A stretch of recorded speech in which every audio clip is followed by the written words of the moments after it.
नमस्कार। आज हम एक ऐसी स्थिति पर गौर कर रहे हैं जो शायद बहुत से लोग महसूस करते हों, भले ही डिग्री अलग हो। बिल्कुल। सोचिए कोई हफ्ते में लगभग 1000 किलोमीटर गाड़ी चला रहा है। 1000 किलोमीटर? हाँ, रोजाना मतलब 4-5 घंटे स्टीयरिंग व्हील के पीछे। बाप रे। तो जाहिर है शरीर और दिमाग पर इसका क्या असर पड़ता होगा, अंदाजा लगाना मुश्किल नहीं। कमर अकड़ जाती होगी, कंधे जाम, और वो दिमागी थकान तो होती ही होगी। बिल्कुल, फिजिकल और मेंटल दोनों तरह का स्ट्रेस। हाँ, तो हमारे पास इसी चुनौती से जूझ रहे रवि नाम के एक व्यक्ति के लिए बनाया गया एक पूरा रिकवरी प्लान है। काफी डिटेल्ड है। अच्छा। और ये सिर्फ दर्द कम करने के नुस्खे नहीं हैं। इस प्लान का लक्ष्य है वैज्ञानिक तरीकों और माइंडफुलनेस तकनीकों से स्पष्टता, ताजगी और जिसे आजकल रेजिलियंस कहते हैं, लचीलापन। हाँ, लचीलापन, उसे बढ़ाना। ये इंटरेस्टिंग है। सिर्फ सिम्टम मैनेजमेंट नहीं, बल्कि ओवरऑल वेलनेस। बिल्कुल। तो आज इसी प्लान की हम बारीकी से पड़ताल करेंगे। देखते हैं इसमें क्या खास बातें हैं जो रवि के साथ साथ शायद हम सबके काम आ सकती हैं। हाँ, क्योंकि आजकल स्ट्रेस तो सबको है, किसी न किसी रूप में। सही बात है, चाहे वो ड्राइविंग से हो या या ऑफिस की कुर्सी से। हमारा मकसद इस स्रोत से सबसे महत्वपूर्ण सीख निकालना, समझना कि बेहतर महसूस करने और अच्छा परफॉर्म करने के लिए कौन सी आदतें वाकई असरदार हो सकती हैं। ठीक है, शुरू करते हैं। तो प्लान की शुरुआत होती है सुबह से। कहता है कि दिन की शुरुआत सही इरादे और थोड़ी थोड़ी हरकत के साथ करने से थकान से लड़ने में मदद मिलती है। पहला कदम, जागते ही पानी पीना। सुनने में बहुत सामान्य लगता है, पर क्या ये सच में इतना जरूरी है? हाँ, बिल्कुल जरूरी है। स्रोत साफ बताता है कि रात भर में शरीर डिहाइड्रेट हो जाता है और पानी की हल्की सी कमी भी, आप यकीन करेंगे, फोकस और एनर्जी लेवल गिरा सकती है। अच्छा, हल्की सी कमी भी? हाँ, और स्रोत में तो नींबू और नमक या इलेक्ट्रोलाइट्स खास मिनरल्स मिलाने का सुझाव भी है, ताकि बॉडी तेजी से रिहाइड्रेट हो सके। ये सुबह की कॉफी से पहले का पहला और शायद सबसे जरूरी कदम है। अच्छा, यानी सिर्फ प्यास बुझाने से कहीं ज्यादा है ये? ठीक है। पानी पीने के बाद प्लान में 10-15 मिनट हल्के स्ट्रेचिंग या योग का जिक्र है। खासकर उन हिस्सों पर ध्यान देने को कहा गया है जो ड्राइविंग से अकड़ जाते हैं। गर्दन, कंधे, रीढ़ की हड्डी, कूल्हे। हाँ बिल्कुल, जो प्रोन एरियाज हैं। कैट कैमल या चाइल्ड पोज जैसे स्ट्रेच के उदाहरण दिए गए हैं। ये क्यों इतने महत्वपूर्ण है सुबह सुबह? देखिए, रात भर लेटे रहने और फिर घंटों बैठने से मांसपेशियां जकड़ जाती हैं। तो सुबह की ये हल्की स्ट्रेचिंग न सिर्फ उस अकड़न को दूर करती है, बल्कि जैसा स्रोत में बताया गया है, ये पोस्चर सुधारने और ब्लड सर्कुलेशन बढ़ाने में भी मदद करती है। अच्छा। इससे दिमाग तक ऑक्सीजन बेहतर पहुंचती है और आप ज्यादा तरोताजा महसूस करते हैं। ये जिम जाने जैसा इंटेंस नहीं है, बस शरीर को धीरे से जगाना है। समझ गया, जेंटल अवेकनिंग। हाँ। शरीर को जगाने के बाद बारी आती है दिमाग की। प्लान 5 मिनट ब्रीथ वर्क या माइंडफुलनेस मेडिटेशन का सुझाव देता है। हाँ। इसमें एक खास तकनीक का नाम है साइक्लिक साइंग। ये क्या चीज है? साइक्लिक साइंग एक बहुत ही इंटरेस्टिंग ब्रीदिंग टेक्निक है। इसमें आप नाक से एक गहरी सांस लेते हैं, फिर बिना छोड़े उसी के ऊपर एक और छोटी सांस लेते हैं। अच्छा, 2 बार? हाँ, और फिर मुंह से धीरे धीरे आराम से पूरी सांस बाहर छोड़ते हैं। ओके। स्रोत के अनुसार इसे कुछ मिनट करने से पैरासिम्पैथेटिक नर्वस सिस्टम सक्रिय होता है। ये शरीर का रेस्ट एंड डाइजेस्ट मोड है। इससे चिंता कम होती है, शांति मिलती है, और हैरानी की बात है, ये बिना किसी स्टिमुलेंट के, कैफीन वगैरह के बिना, सतर्कता भी बढ़ा सकता है। वाह, बिना कॉफी के अलर्टनेस, ये तो कमाल का नुस्खा है भाई। हाँ, कुछ स्टडीज तो इसे तनाव कम करने का सबसे तेज तरीका भी मानती है। अच्छा, सुबह के रूटीन का आखिरी हिस्सा है 2-3 मिनट का माइंडफुल इंटेंशन सेटिंग। दिन के लिए एक पॉजिटिव इरादा तय करना। जैसे रवि के लिए सुझाव है, आज मैं सुरक्षित और शांति से गाड़ी चलाऊंगा। क्या इसका भी कोई वैज्ञानिक आधार है या ये सिर्फ पॉजिटिव थिंकिंग है? नहीं, इसका आधार है। इरादा तय करना या जर्नलिंग, जैसा स्रोत भी बताता है, ये सिर्फ अच्छी सोच रखना नहीं है। साइकोलॉजिकल रिसर्च दिखाती है कि ये स्ट्रेस कम करने और हमारी प्रायोरिटीज को क्लियर करने में मदद करता है। अच्छा। जब हम अपने दिन के काम को किसी बड़े मकसद या पॉजिटिव इरादे से जोड़ते हैं तो काम बोझ नहीं लगता और फोकस बेहतर होता है। हाँ, एक पर्पस मिल जाता है। बिल्कुल। साथ ही स्रोत एक बैलेंस्ड नाश्ते पर भी जोर देता है जिसमें प्रोटीन हो, कॉम्प्लेक्स कार्बोहाइड्रेट्स हो, ताकि एनर्जी दिन भर धीरे धीरे मिले, बजाय सिर्फ कॉफी के अचानक बूस्ट और फिर क्रैश के। एग्जैक्टली। ग्रीन टी या माचा का भी जिक्र है जिनमें L-theanine नाम का अमीनो एसिड होता है जो कैफीन के असर को बैलेंस करता है और शांत सतर्कता देता है, काम अलर्टनेस। ये बढ़िया टर्म है। तो सुबह का ये पूरा package hydration, movement, breathing, intention और सही नाश्ता मिलकर दिन की नींव रखता है। हाँ, एक मजबूत शुरुआत। चलिए अब दिन के दूसरे छोर पर चलते हैं, शाम। प्लान कहता है शाम का समय पूरी तरह रिकवरी के लिए होना चाहिए। हाँ, ये बहुत जरूरी है। सबसे पहली सलाह, सोने से कम 30-60 मिनट पहले काम और स्क्रीन बंद। ये तो हम सब सुनते हैं, पर क्यों है ये इतना जरूरी? हाँ, बार बार क्यों कहा जाता है? इसकी मुख्य वजह है मेलेटोनिन, हमारा स्लीप हार्मोन। स्क्रीन से निकलने वाली जो नीली रोशनी होती है ना, हाँ, वो मेलेटोनिन के प्रोडक्शन को दबा देती है। इससे दिमाग को ये सिग्नल नहीं मिल पाता कि भाई अब सोने का टाइम हो गया है। तो स्रोत साफ कहता है कि सोने से पहले स्क्रीन टाइम कम करने से नींद जल्दी और गहरी आने की संभावना बढ़ जाती है। ठीक है, स्क्रीन बंद। इसके बाद प्लान फिर से 10 मिनट हल्की स्ट्रेचिंग या योग की बात करता है। खासकर गर्दन, कंधे, पीठ के निचले हिस्से और हिप फ्लेक्सर्स पर ध्यान देने को कहता है। ये वो हिस्से हैं जो दिन भर बैठने से शायद सबसे ज्यादा कस जाते हैं। बिल्कुल। सीटेड फॉरवर्ड बेंड या लेग्स अप द वॉल जैसे पोज के उदाहरण हैं। शाम की स्ट्रेचिंग सुबह से अलग कैसे है? हाँ, मकसद अलग है।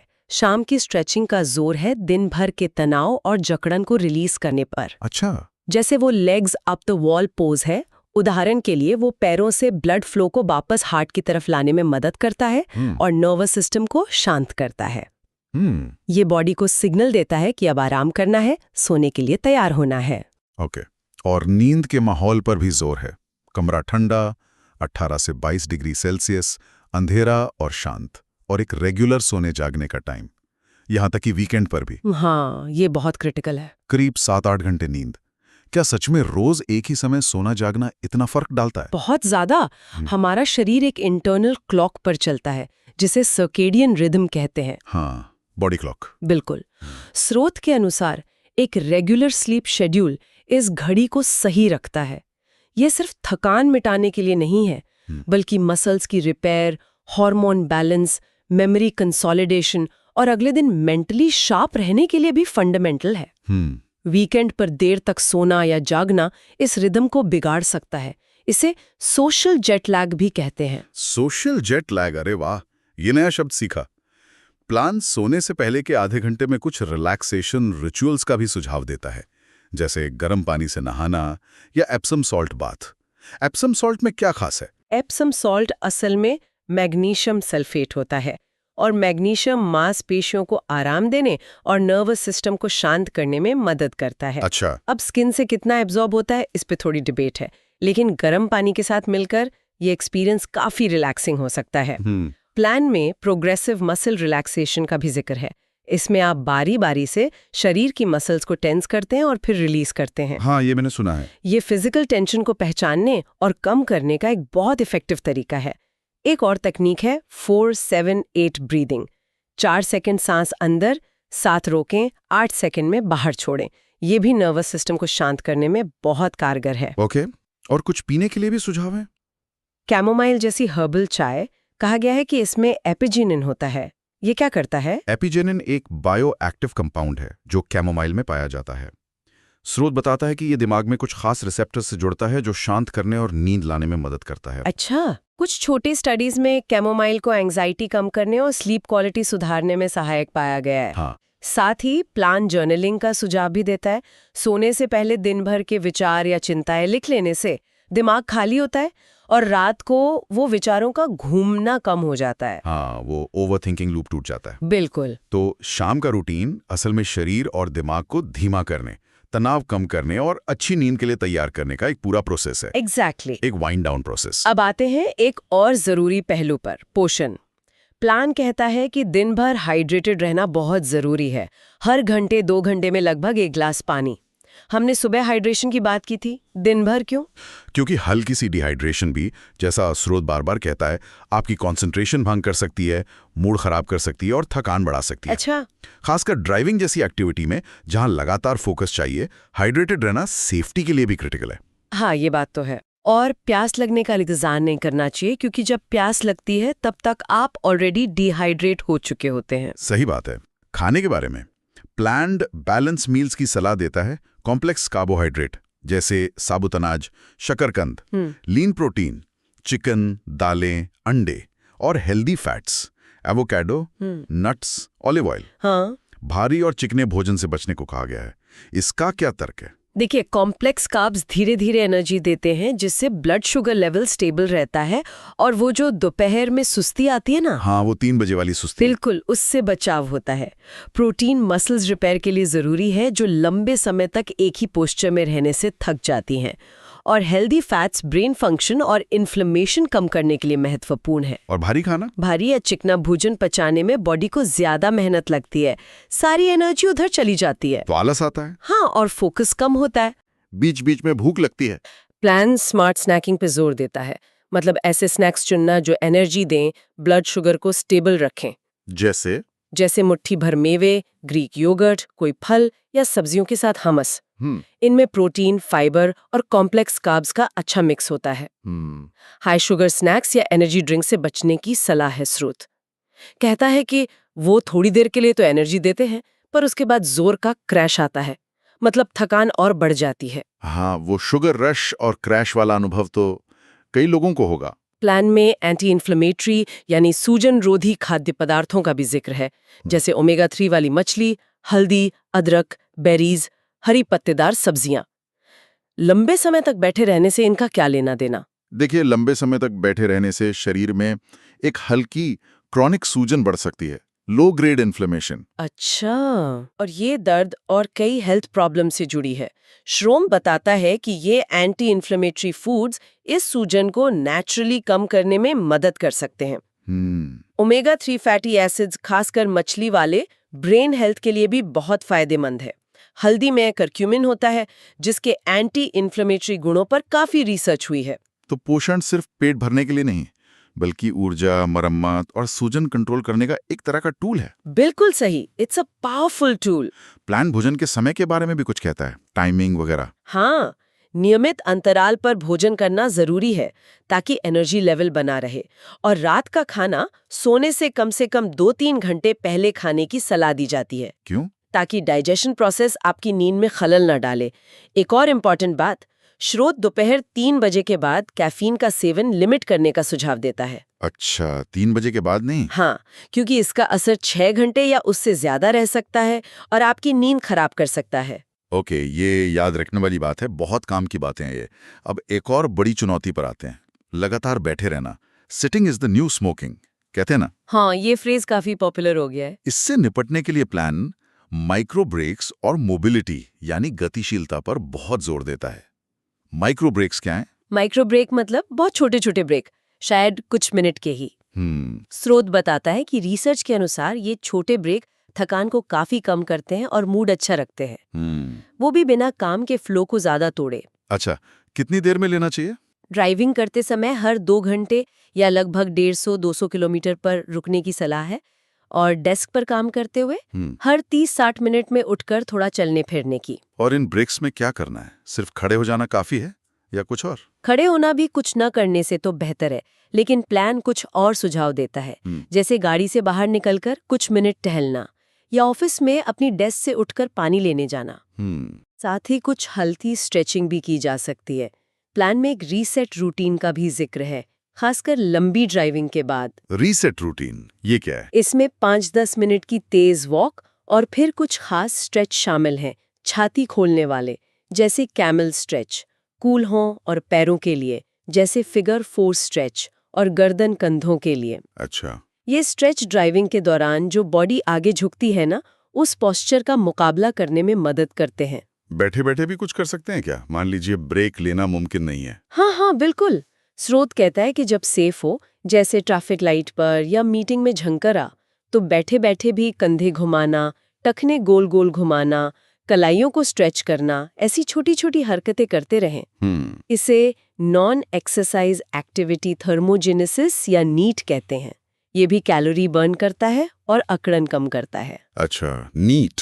और पोस्चर पे ध्यान देना भी बहुत जरूरी है। कार की सीट से ही एडजस्ट हो, कमर को सपोर्ट मिले, कंप्यूटर स्क्रीन आंखों के लेवल पर हो। खराब पोस्चर मसल्स पर बेवजह स्ट्रेस डालता है। हाँ, ये तो है। और एक्टिव ब्रेक का क्या मतलब है? एक्टिव ब्रेक मतलब ब्रेक में सिर्फ टहलना नहीं, बल्कि थोड़ी और हरकत करना। जैसे रेस्ट स्टॉप पर या ऑफिस में कुछ एयर स्क्वैट्स कर लेना, बिना वजन के उठक बैठक, या दीवार के सहारे पुशअप्स करना, लिफ्ट की बजाय सीढ़ियों का इस्तेमाल करना।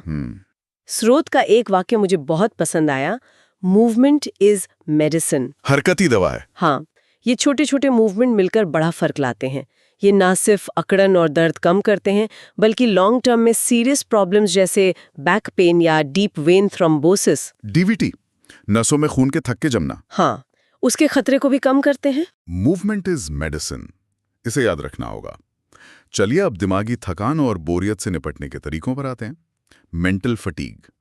प्लान मानसिक ताजगी के लिए क्या सुझाव देता है? पहला है छोटी माइंडफुलनेस मेडिटेशन, 5-10 मिनट। क्या इतने कम समय से भी फर्क पड़ता है? स्रोत में दिए गए रिसर्च के हवाले से कहा गया है कि हाँ, बिल्कुल पड़ता है। 5-10 मिनट का माइंडफुलनेस अभ्यास भी आपकी अटेंशन और कॉग्निटिव परफॉर्मेंस, मतलब ध्यान केंद्रित करने की क्षमता और सोचने समझने की शक्ति में सुधार कर सकता है। अच्छा, ये दिमाग को रीसेट करने जैसा है। विचारों की जो भीड़ चलती रहती है ना, उससे एक छोटा सा ब्रेक। और सांस लेने के व्यायाम, सुबह साइक्लिक साइन की बात हुई थी, दिन में क्या? दिन में अलर्टनेस बढ़ाने या स्ट्रेस कम करने के लिए अलग ब्रीदिंग तकनीकें सुझाई गई हैं, जैसे 3-4-5 ब्रीदिंग। 3 सेकंड सांस अंदर, 4 रोके, 5 बाहर। ये शांत करने में मदद करती है। ओके। या अगर ज्यादा सुस्ती लग रही हो तो कुछ राउंड भस्त्रिका या बेलोज ब्रीद, नाक से तेजी से सांस लेना और छोड़ना, ये बॉडी और माइंड को तुरंत जगा सकती है। अच्छा, इंस्टेंट एनर्जी बूस्ट। आंखों के तनाव के लिए भी एक नियम है, 20-20-20। ये क्या है? ये नियम कहता है कि स्क्रीन पर काम करते समय हर 20 मिनट में स्क्रीन से नजर हटाकर 20 सेकंड के लिए कम से कम 20 फीट दूर किसी चीज को देखें। हर 20 मिनट में? हाँ, स्रोत बताता है कि ये आंखों के मसल्स को रिलैक्स करता है और डिजिटल आई स्ट्रेन को कम करने में मदद करता है, जिससे सिरदर्द और थकान भी कम हो सकती है। काम को छोटे हिस्सों में बांटने के लिए पोमोडोरो तकनीक का भी सुझाव है। 25 मिनट फोकस, फिर 5 मिनट ब्रेक, ताकि लगातार काम करने से होने वाली बोरियत और थकान से बचा जा सके। हाँ, पोमोडोरो ये मैंने ट्राई किया है, काफी इफेक्टिव है। बोरियत की बात आई तो ड्राइविंग जैसे नीरस काम के दौरान दिमाग को व्यस्त कैसे रखें? प्लान दिलचस्प पॉडकास्ट या ऑडियो बुक सुनने का सुझाव देता है, जैसे हमारा ये शो। हाँ, बिल्कुल। स्रोत के अनुसार ये न केवल बोरियत दूर करता है, बल्कि दिमाग को एक्टिव रखकर अलर्टनेस बनाए रखने में भी मदद कर सकता है। काम पर भी अगर कोई उबाऊ काम है तो उसे एक टाइम चैलेंज की तरह करने से उसमें थोड़ी दिलचस्पी आ सकती है। थोड़ा गेम जैसा बना लें। अच्छा आइडिया है। और दिन के बीच में एक छोटा सा मेंटल रिफ्रेश रिचुअल अपनाने का भी सुझाव है, जैसे लंच के बाद 5 मिनट बाहर टहलना। इसका क्या फायदा? ताज़ी हवा और खासकर दिन की रोशनी, मतलब धूप, हमारे मूड और अलर्टनेस पर सीधा असर डालती है। हाँ, कैसे? धूप हमारे सर्काडियन रिदम को रेगुलेट करने और सेरोटोनिन यानी फील गुड हार्मोन बढ़ाने में मदद करती है। अच्छा। एक और छोटा रिचुअल है 2 मिनट का कृतज्ञता अभ्यास, ग्रैटिट्यूड प्रैक्टिस। इसमें क्या करते हैं? बस 3 ऐसी चीजें सोचना या लिखना जिनके लिए आप आभारी हैं। स्रोत कहता है कि ये मानसिकता को पॉजिटिव बनाता है और स्ट्रेस कम करता है।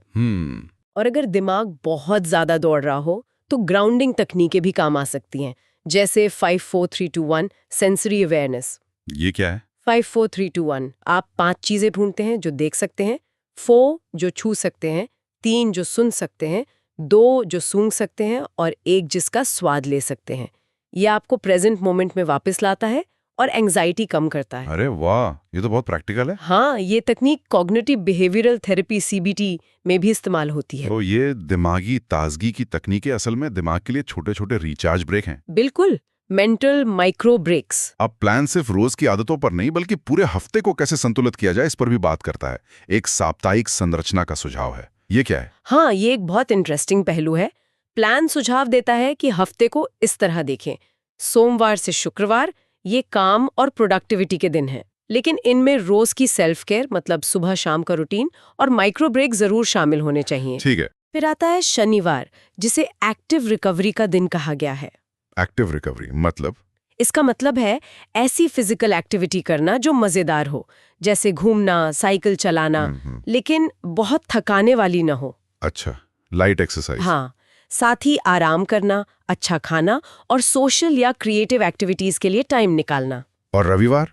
रविवार को आराम और चिंतन का दिन बताया गया है, रेस्ट एंड रिफ्लेक्शन। इसमें हल्की फुल्की एक्टिविटी हो सकती है, लेकिन मेन फोकस आराम करने, शायद अगले हफ्ते की प्लानिंग करने या जर्नलिंग करने और डीप रिलैक्सेशन पर होना चाहिए। ये हफ्ते भर की थकान मिटाने और अगले हफ्ते के लिए मेंटली तैयार होने का टाइम है। इस साप्ताहिक संरचना के पीछे क्या सोच है? क्यों जरूरी है ये? सोच है बैलेंस की। काम के दिनों में छोटे छोटे रेस्टोरेशन ब्रेक लेना और वीकेंड पर पूरी तरह रिचार्ज होना, लेकिन सिर्फ पैसिव होकर नहीं, बल्कि एक्टिव रिकवरी और गहरे आराम का मिक्स। स्रोत में रिसर्च का हवाला दिया गया है जो बताता है कि काम से पूरी तरह हटने मतलब डिटैच होने और रिकवर होने का टाइम, शाम और वीकेंड, लंबे समय तक अच्छा परफॉर्म करने और बर्नआउट से बचने के लिए बहुत जरूरी है। अच्छा। प्लान में 4-डे वर्क वीक के संभावित फायदों का भी उल्लेख है, जो पर्याप्त आराम के महत्व को ही दिखाता है। हाँ, मतलब आराम को आलस नहीं, बल्कि परफॉर्मेंस के लिए जरूरी इन्वेस्टमेंट मानना। बिल्कुल सही कहा, ये एक महत्वपूर्ण माइंडसेट है। अंत में प्लान कुछ सप्लीमेंट्स और प्राकृतिक उपचारों का भी जिक्र करता है, लेकिन साफ तौर पर कहता है कि ये सिर्फ मददगार हो सकते हैं, मुख्य आदतों की जगह नहीं ले सकते। हाँ, ये बहुत जरूरी पॉइंट है। Supplements are supplementary. कौन कौन से सप्लीमेंट्स हैं? इसमें मैग्नीशियम का जिक्र है, खासकर ग्लाइसिनेट या साइट्रेट फॉर्म में, जो मसल्स को रिलैक्स करने और नींद में मदद कर सकता है। एप्सम सॉल्ट बाथ भी मैग्नीशियम का एक सोर्स है। फिर अश्वगंधा है, खासकर KSM 66 या सेंसोरियल जैसे स्टैंडर्डाइज्ड एक्सट्रैक्ट।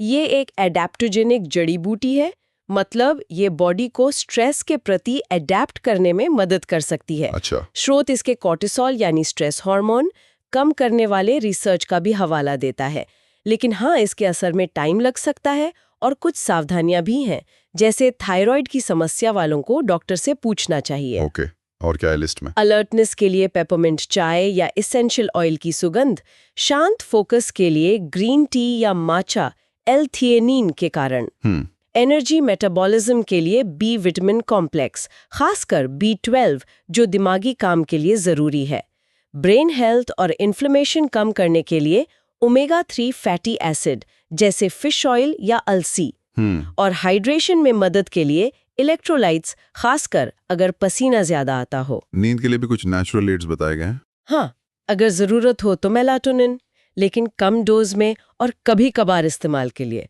वेलेरियन रूट या L-थिएनाइन का भी उल्लेख है। लेकिन स्रोत बहुत क्लियर है कि इन्हें समझदारी से और अच्छी नींद की आदतों के साथ यूज करना चाहिए, न कि उनकी जगह। मतलब ये शॉर्टकट नहीं है? बिल्कुल नहीं। सबसे महत्वपूर्ण सलाह जो स्रोत देता है वो है अपने शरीर के संकेतों को सुनना। Listen to your body. अगर लाइफस्टाइल चेंजेस से ही आराम मिल रहा है तो शायद सप्लीमेंट्स की जरूरत ही ना पड़े। स्रोत का एक वाक्य दोहराना चाहूंगी, सबसे शक्तिशाली सप्लीमेंट्स अभी भी एक स्वस्थ आहार, व्यायाम और माइंडफुलनेस हैं। बिल्कुल सही कहा। तो रवि के लिए बनाए गए इस पूरे प्लान की इस पड़ताल से हमने क्या सीखा?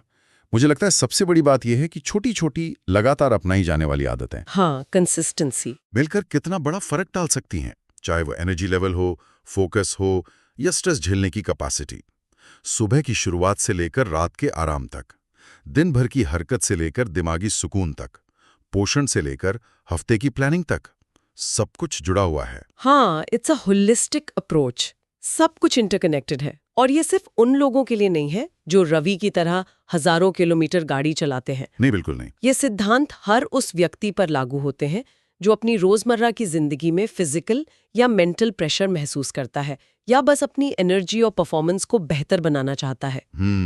ये प्लान दिखाता है कि कैसे हम चुनौतियों का सामना करते हुए भी छोटी छोटी पॉजिटिव आदतों से न केवल टिके रह सकते हैं बल्कि बेहतर बन सकते हैं। ये असल में लचीलापन, रेजिलियंस बनाने का एक प्रैक्टिकल गाइड है। बिल्कुल। तो चलिए आज की इस चर्चा को यहीं समाप्त करते हैं, लेकिन एक सवाल के साथ।